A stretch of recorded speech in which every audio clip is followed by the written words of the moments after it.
Hey, what's up, Silas here? In this video, I'm going to be talking about things that I've learned about the nature of males and females, about the male human and the female human from my experience with football, the sport, American football, when we run with pads and helmets, things like "Arr." I played American football in high school and college in Division Two, and played a few other sports, but I've learned a lot from it, and I still continue to learn things from it. And I like trying to find ways to teach people or to find analogies. I tend to make some really odd analogies, and I think there's things to learn from different sports and different places and more non-academic pursuits. There's also learning to be done from them because these are human beings behaving in certain ways for certain things. Okay, when it comes to the first thing, females, this is something I thought of back a month or so ago during the induction ceremony or the induction time of the National Football League's Hall of Fame. There's one wide receiver, Terrell Owens. Now, he had a lot of really massive records, but there was a few things I was thinking about his induction ceremony. I don't think he even showed up for the induction ceremony. He's had some issues off the field.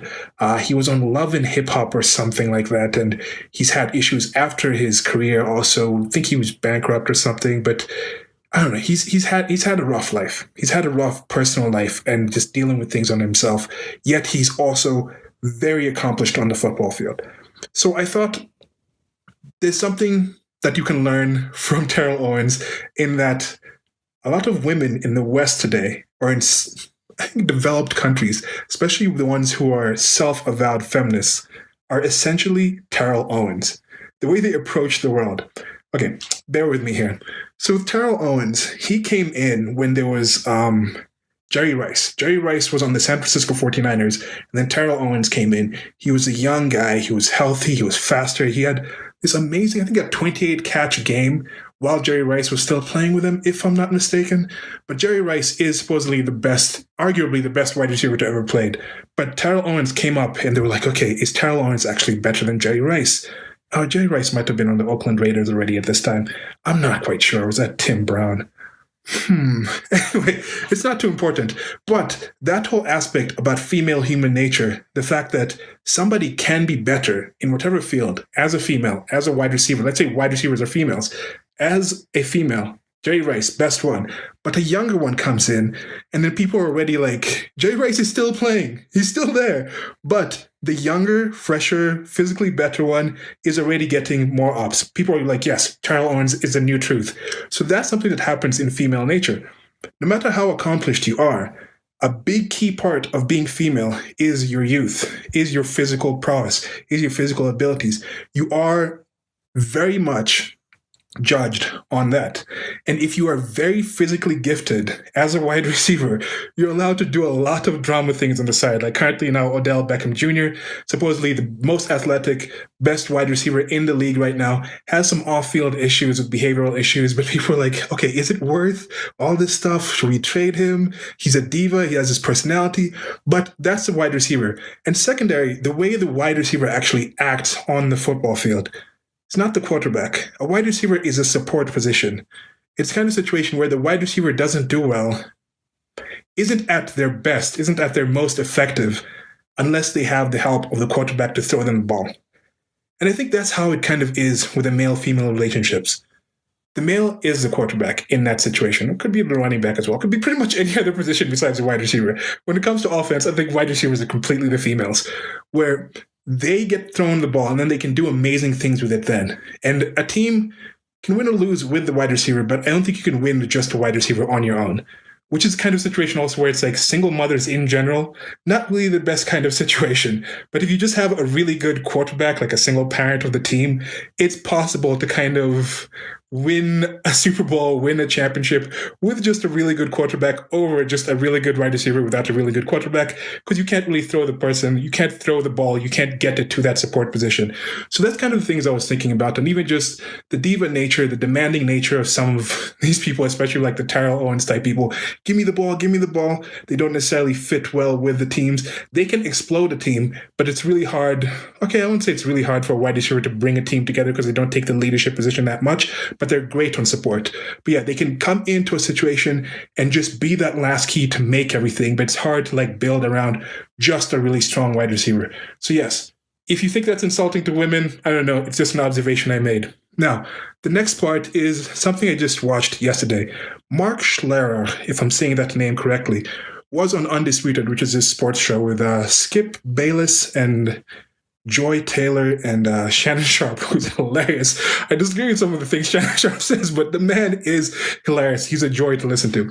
Anyway, they're talking about a new rule in the National Football League against targeting, where they're saying, okay, you can't tackle people by leading with your head and hitting people. And they're talking about how it's going to slow down the game, how this is a point that Mark Schlerer and Shannon Sharp, who had played, I think Shannon Sharp is in the Hall of Fame. I don't know about Mark Schlerer, but they played in the same team. Schlerer, I think, was an offensive lineman or a defensive lineman. Shannon Sharp was a tight end. But they were talking about how that's part of the game. The game is dangerous. You risk your physical body out there. Trying to act like, oh, we're trying to protect the players, we're trying to protect the safety of the players. That's a lie. That's going to ruin the game if you start adding these things. It's going to make games a lot longer because you're going to have to keep stopping. Is that a foul? Is that a penalty? Especially if it's a situation where you're going to expel somebody.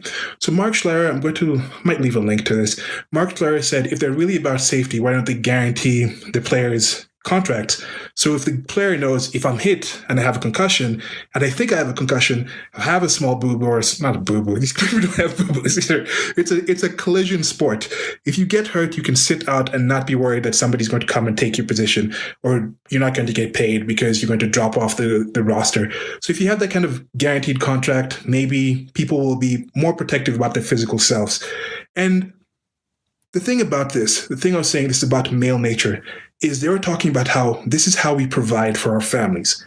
Males are a lot more willing to go out there and physically risk their bodies to play, to earn those resources, so they can find a female that is willing to physically risk their body, their physical selves in giving birth, in the sexual marketplace value, that fertility time of theirs, trading that in for somebody that can provide resources in the monetary sense. So men physically risk themselves in the workplace. That's why there's higher workplace deaths. I think it's like 95% in workplace deaths and situations like that. And that's why there's certain fields, and they're saying, if you add this in, you're going to ruin the game. This is an intrinsic part of the game, is a physical risk. And that's an intrinsic part of a lot of things that males do.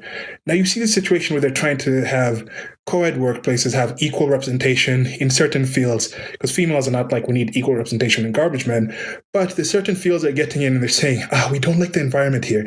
This competitive nature, this cutting down people, even though there's an example of an all-female environment where there's also cutting down there. But there's a key thing. Women are saying we need to have a more conducive, a more friendly, a more welcoming environment in certain fields. And I'm saying, hey, in certain fields, that competition is a key part of that field. If you take that out, you're not going to have that good of a product. The fact that people have to compete to get to this product is part of why that field is that successful. That's why they create products that good. Another thing is males are a lot more willing to risk that physical selves. They're a lot more willing to put in overtime and do things like that. A last thing on this is they were talking about how the concussion protocols weren't existent in the past. That they're saying, okay, is the league really a lot more dangerous now? Or are they just kind of playing to the parents and people who are saying, okay, I'm not going to let my kids play anymore because there's all these problems and concussions. Like, I don't even know if I played football, if I was blessed to have kids and my kids wanted to play football, I played tailback and defensive line and fullback, which is like the running back positions. I think I would ask my my kid if they wanted to play to be like a kicker or maybe a cornerback, like a pass covering cornerback, not even like the hitting cornerbacks, to try to avoid the hits. Although I think by that time, which would be, even if I started having kids now, it would be like 10, 12, 15 years, the technology and stuff like that might be better. And this is the thing, getting back to the point, if people are actually safer, if the technology is actually better, because people in the past were playing with literally leather, like just leather hats, leather little heads carved type turban type things on their heads and just smashing into each other. They hardly had face masks. I'm sure back then people were getting a lot more injured, a lot more concussions in the past. Yet now there's just a lot more actual studies and tracking and knowing that the concussion's happening. So as I talked about in this other video, how the world gets safer, yet we might see more in danger because there's just more tracking of it. And one thing I think these people are aware of, these pundits are aware of, yet they'll talk about something like Colin Kaepernick situation and making this political, excuse me, it's a thing that they do. They're talking about how Colin Kaepernick was doing such a good thing by taking a knee, by protesting against how black people have an unfair racist situation in the United States of America, structural racism and things like this. And this is one thing I ask people. They can understand that in the NFL, it's not more dangerous now. It's just that they keep track of it more. So it seems like it's more dangerous. It might only be 100 concussions a year now. Yet in the past, there was 1,000 concussions. Except in the past, they didn't keep track of them. Maybe you heard about one or two of them. You didn't hear about all the people in the past who had further injuries, who had issues after they retired, who went and had something wrong with their brain, and then they maybe got violent, and then they killed somebody, or they killed themselves, committed suicide, had issues like that. They weren't tracking that. Now they're tracking every single one. We still keep track of the athletes that we like. So when we hear something like the horrible situation that happened with Junior Seau, we hear the situation that recently happened with Aaron Hernandez, who ended up being involved with the shooting and then killed himself when he was in prison. So you're keeping these kind of situations. So you're hearing about these things more. So I think they can understand that happening in football, that, hey, maybe it's actually safer in football, but we keep better track of it. We have social media, so it seems more of an issue. So why can't they understand that part of the reason people are objecting to what Colin Kaepernick was saying, and people involved with that protest movement, that taking a knee thing, is the point that I'm making. I'm looking at the plight of African Americans, in comparison to just African Americans in the past, black people in the past, or in comparison to how black people are in the rest of the world. And I'm saying, look, I do understand there's some issues, but it's not as bad. It's not this structural, institutional racism that's preventing people from doing things. So when you go out there and take a knee against the flag, during the national anthem, people can be like, why are you taking a knee at this time? What are you talking about to this issue? So yeah, if they can understand that about football, I'm understanding why someone like Shannon Sharp can't transpose that onto that. But I do understand I do that myself too. There's certain things where I try to think about something in a certain way, but it's hard for me to actually transfer that rationalization into other things. But hopefully this video was something that you guys can kind of enjoy or get something out of. Let me know what you guys think. Is there any other sports that you think, okay, this position in this sport could be men and this position in this sport can be women? But yeah, anyway, just hope you enjoyed the video. Like, share, and subscribe. Till next video, goodbye.